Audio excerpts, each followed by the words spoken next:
دیکھیں اگر قرض دینے کی طاقت ہو تو اللہ کے حبیب صلی اللہ علیہ وسلم کا فرمان ہے جس کو ملفوظات میں امام اہل سنت نے بیان کیا ہے کہ قرضہ دینا صدقہ دینے سے زیادہ افضل ہے، بلکہ میرے آقا علیہ الصلوۃ و تسلیم فرماتے ہیں اگر تم میں سے کوئی کسی کو قرضہ دیتا ہے اور جب تک وہ قرضہ واپس نہیں مل جاتا تو ہر دن اتنی رقم صدقہ کرنے کا ثواب اللہ قرضہ دینے والے کے نام اعمال میں عطا کرتا ہے۔ یعنی اگر تم نے کسی کو 50 روپے دیے، 200 روپے دیے یا 500 روپے دیے تو جب تک وہ 500 واپس نہیں آئیں گے اللہ رب العزت کے فرشتے ہر دن 500 کا صدقہ تمہارے اعمال میں لکھتے رہیں گے۔ ذرا سوچو تو صحیح، امام اہل سنت نے اپنے دور میں کہا تھا اگر ہم نے 200 کسی کو دے دیا تو جب تک واپس نہیں آتے 200 کا صدقہ روزانہ ہمارے نام اعمال میں لکھا جائے گا۔ امام فرماتے ہیں کس میں طاقت ہے روزانہ 200 روپے صدقہ دے؟ یعنی اس دور میں جبکہ 4 آنے کے اندر مہینے بھر کا سامان آ جاتا تھا،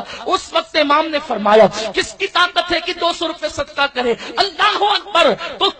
صدقے سے افضل قرض دینا ہے، اس لیے کہ بھکاری ہر دن مانگنے آتے ہیں، ضرورت ہو تو مانگتے ہیں، ضرورت نہ ہو تو مانگتے ہیں، لیکن اللہ اکبر قرض دار اسی وقت قرضہ مانگتا ہے جب اس کو اشد ضرورت پڑتی ہے۔ اگر قرضے کو عام کر دیا جائے تو سود پر کنٹرول کیا جا سکتا ہے میرے پیارے آقا صلی اللہ علیہ وسلم کے پیارے دیوانوں، لیکن افسوس کی بات تو یہ ہے قرض لینے والے لوٹاتے نہیں اور دینے والے دیتے نہیں۔ لوگ قرضہ لے کر کہتے ہیں بھائی دیا کس کو ہے جو ان کو دیں گے، لیکن سن لو اگر آپ شہید بھی ہو جائیں تو قرضہ آپ پر معاف نہیں ہو سکتا، بلکہ یہاں تک فرمایا گیا اگر کسی کا 1 پیسہ قرضہ لیا اور ادا نہ کیا تو اس کے عوض میں آپ کو 27 نمازیں باجماعت دینی ہوگی۔ اب آپ مجھے بتائیں 1 پیسے کے بدلے میں 27 نمازیں باجماعت ادا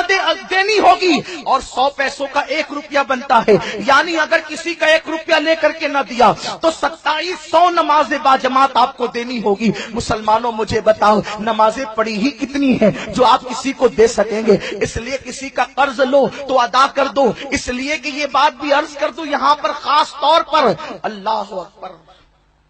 بڑی دردناک بات یاد آئی۔ ایک جنازے